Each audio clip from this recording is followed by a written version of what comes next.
trying to get back to school forever.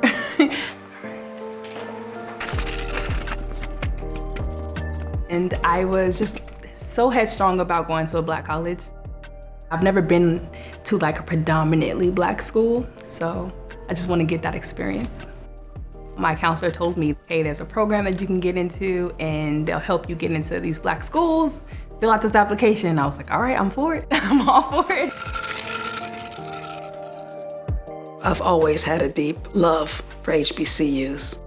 Because I'm a graduate of an HBCU, Howard University, as well as my father, my daughter, my son, and most of my relatives in the South are graduates of HBCUs.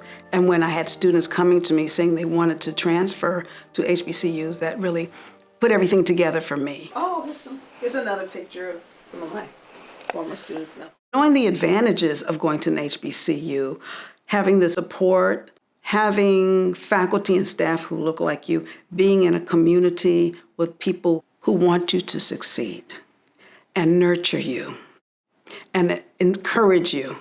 I think that's so very important.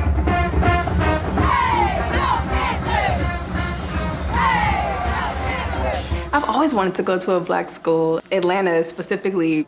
Clark was one of those schools I just think looked really cool to go to, and I just love the energy that everyone has there. California Community College Chancellor's Office had done an excellent job in developing transfer pathways with the University of California schools and the Cal State universities. But students were coming in with a strong interest in historically Black colleges and universities and wanted to know, I want to take classes, which ones would transfer?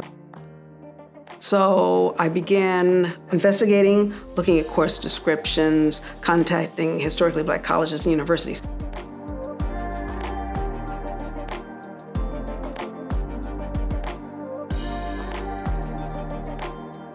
When the program was being developed, the concern was that a lot of our students were trying to transfer to the UC system, the Cal State system, and some of the majors were impacted, meaning there were many, many more students trying to get in, say, a school of business than there were spaces available. Even though they qualify and meet the requirements, they couldn't get in.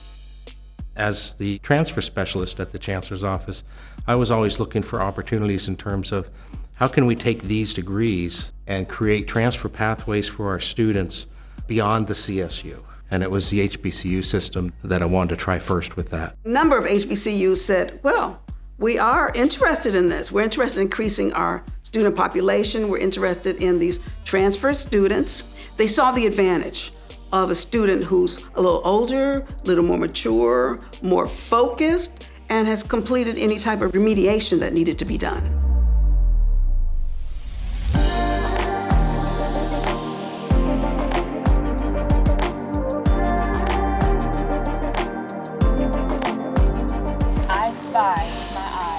Something great.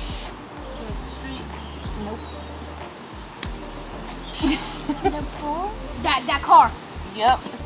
Chanel is a very unique situation, mainly because her gap, which I believe is almost 10 years from her exit from high school, was mainly because she became a young parent. I met Dr. Coney like 2 years before I even started school. I came up to the school because I was finally trying to go back to school, and I walked on campus. I was like, I love it here. Like, I just like this school. And they were like, oh, you should go see Dr. Coney in the Emoja spot.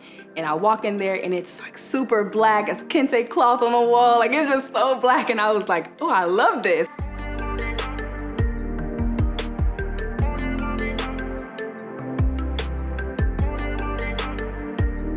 What Emoja does, it creates a cohort for the students to be situated in such that they are nurtured all the way through until they decide to transfer. Just seeing how he interacted with everyone else made me want to work with him. She had a lot of reservation about the timing not being right, about the type of load that she would be able to handle. But I assured her that we would provide the resources and the support that she would need to be able to be successful. He's really been helpful with making sure I'm on point and taking only what I really need to move forward. I encourage students to spread their wings, to get outside of their comfort zone, and just to grow and learn about having experiences in other spaces that they can actually use to move their career and their life forward. All we're asking our students to do is to focus on your coursework get the associate degree for transfer, and then when you're ready to transfer, work with our program staff if you're interested in HBCU, and they'll walk you through the entire process. It was just me finally being ready to not be afraid to take that step. You know, being a mom, I kind of always let my kids be something that stopped me from doing something. Oh, I can't do this because I have kids. I can't go this place because the kids. And I'm like, how long is that going to be an excuse for me?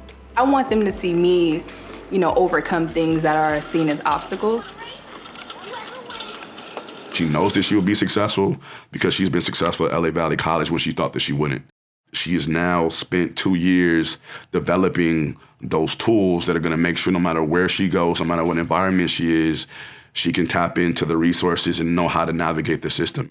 If you just let what's in front of you stop you, you're going to miss out on a lot. So just try your best and keep your faith and go forward. You really don't have to go through things by yourself. There's support. There's so much out there that we can conquer, and we just don't let the things in front of us stop us.